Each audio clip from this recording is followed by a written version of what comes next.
नमस्कार मित्रों, हम इतिहास की कड़ी में मारवाड़ का इतिहास पढ़ रहे हैं और मारवाड़ के इतिहास में हमने महाराज गज सिंह तक पढ़ लिया है।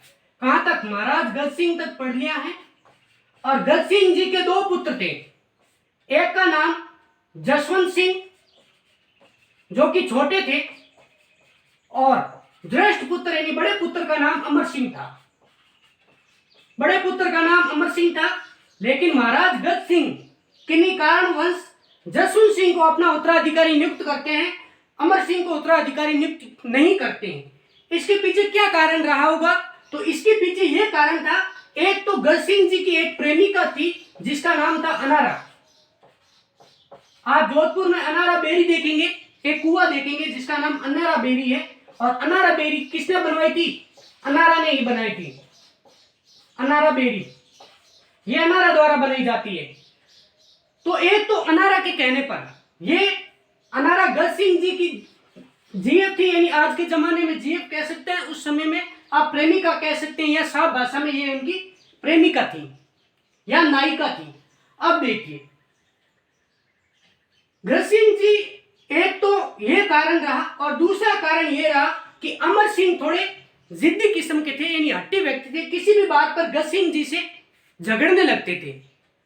इसीलिए गज सिंह जी इनसे नाराज हो गए और जसवंत सिंह को अपना उत्तराधिकारी नियुक्त किया। जसवंत सिंह को जब उत्तराधिकारी नियुक्त किया गया तो अमर सिंह जोधपुर राज्य की आशा छोड़कर किसकी शरण में चले गए? शाहजहां की शरण में चले गए और 1628 में चले गए। 1628 में शाहजहां की शरण में चले जाते हैं, शाहजहां की सेवा में चले जाते हैं। और हो सकता है आज जसवंत सिंह का हम नहीं पढ़ पाए, आज अमर सिंह के बारे में जान ले, क्योंकि अमर सिंह ने भी इतिहास में वीरतापूर्ण काम किए हैं। तो अमर सिंह जी के बारे में आज जान ले और जसवंत सिंह के बारे में हो सकता है कल जाने। अमर सिंह जी जब तक गज सिंह जी की मृत्यु नहीं हुई तो अमर सिंह जी क्या थे? शाहजहां की सेवा में थे। अमर सिंह जी शाहजहां की सेवा में रहे और जब गज सिंह जी की मृत्यु हुई तो शाहजहां ने इन्हें नागौर परगना दे दिया जागीर में। शाहजहां इन्हें अमर सिंह जी को नागौर परगना देता है, जागीर में दे देते हैं। अब इनके शासनकाल में यानी नागौर के शासक कौन हुए? अमर सिंह जी हुए। अमर सिंह जी के शासनकाल में एक प्रसिद्ध घटना घटी, या आप कह सकते हैं प्रसिद्ध युद्ध हुआ, जिसे आप कहने पर भी हंसी आती है। ऐसा युद्ध हुआ और उस युद्ध का नाम है मतिरे की राड़।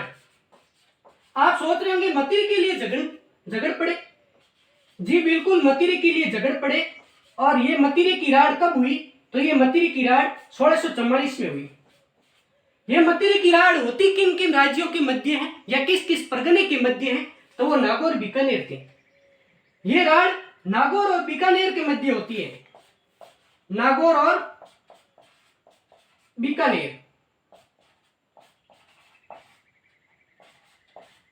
ये युद्ध नागौर और बीकानेर के मध्य होता है। और ये युद्ध हुआ किस लिए था? तो एक मतिरे के लिए हुआ था, एक तुच्छ से फल के लिए हुआ। अब ये युद्ध ऐसी कहानी है, इसके पीछे एक हमने भी बचपन में सुनी थी, हमें भी एक बार विश्वास नहीं होगा कि यार एक फल के लिए कोई भी राज्य के दो शासक आपस में झगड़ सकते हैं क्या? लेकिन धीरे धीरे ये मनस्थिति बन गई, ये मन में फिट हो गया कि झगड़े थे। और क्यों झगड़े थे? ये दो राज्य की सीमा है। अब एक राज्य के इस तरफ कोई बेल लगी, किसकी? मतिरे की। और मतिरा तरबूज की ये एक प्रजाति है और इसकी बेल इस तरफ लगी एक राज्य की तरफ, और इसकी बेल दूसरे राज्य में जाकर क्या करती है? मतिरा उत्पन्न करती है।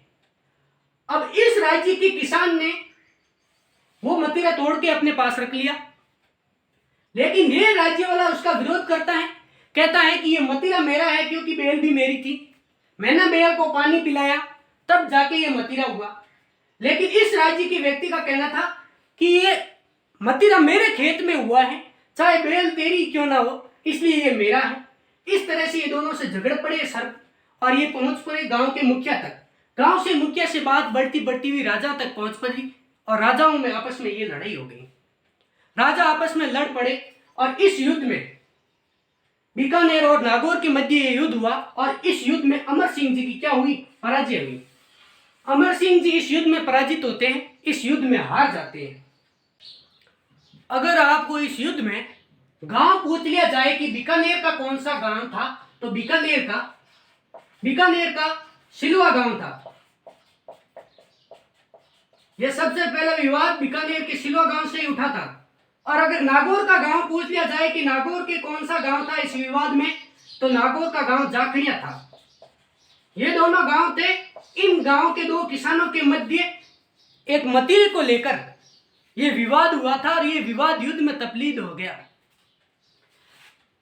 ये युद्ध हो जाता है, अमर सिंह जी हार जाते हैं, कोई बात नहीं, बहुत से राजा हारे, बहुत से राजा जीते। लेकिन इस युद्ध के बाद जो सबसे महत्वपूर्ण घटना घटी, वो घटना ये घटी थी कि अमर सिंह जी का शाहजहां के दरबार में एक ऊंचा ओहदा था। और शाहजहां के दरबार में ऊंचा ओहदा था क्योंकि ये एक वीर प्रकृति के शासक थे या परगने के जागीरदार थे, एक वीर प्रकृति के थे। और इसीलिए अमर सिंह जी को शाहजहां ने राव की उपाधि दी और नागौर का परगना दिया। अगर आपसे अमर सिंह जी की अगर पूछ लेगी शाहजहां ने क्या उपाधि दी, तो राव की उपाधि दी।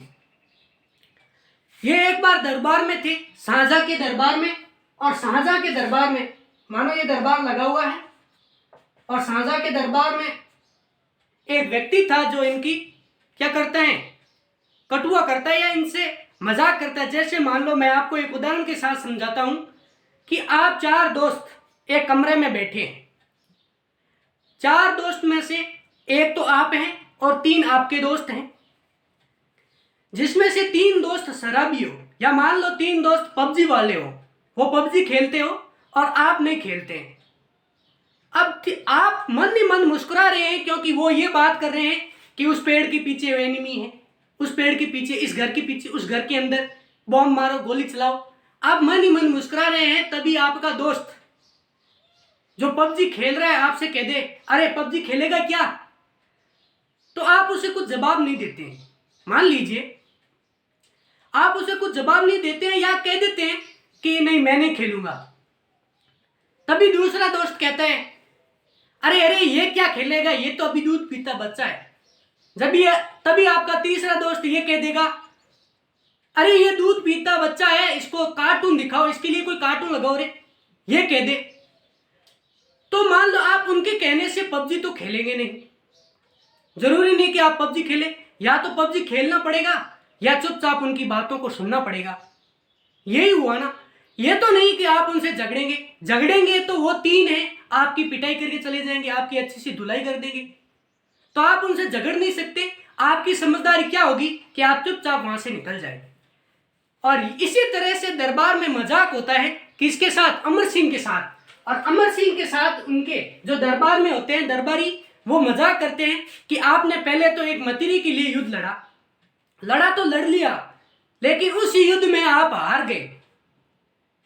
इस तरह से अमर सिंह जी को गुस्सा आ जाता है। और इस मजाक में जो सबसे ज्यादा अमर सिंह जी के साथ मजाक करता है वो व्यक्ति कौन होता है, तो वो होते हैं बादशाह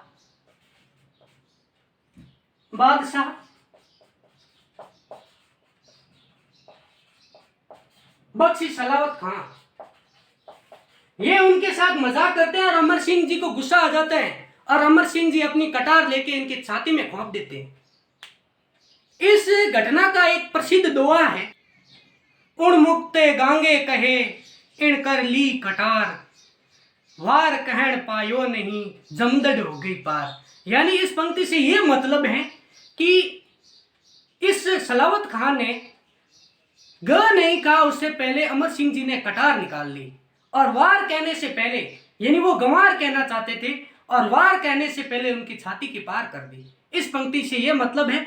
और सलावत खान की मृत्यु के बाद जो दरबार में उपस्थित मनसबदार थे, उन मनसबदार ने अमर सिंह जी को घेर लिया और अमर सिंह जी को युद्ध मतलब वीर गति को प्राप्त हो गई, या उन सभी ने अमर सिंह जी को मार दिया। और इस तरह से अमर सिंह जी का 25 जुलाई 1644 को मृत्यु हो गई। यह था अमर सिंह जी के बारे में। और इससे आगे आज हम जसवंत सिंह के बारे में पढ़ने वाले थे, लेकिन हमने थोड़ा सा अमर सिंह जी के बारे में जान लिया। और इससे आगे की क्लास में हम जसवंत सिंह के बारे में जानेंगे।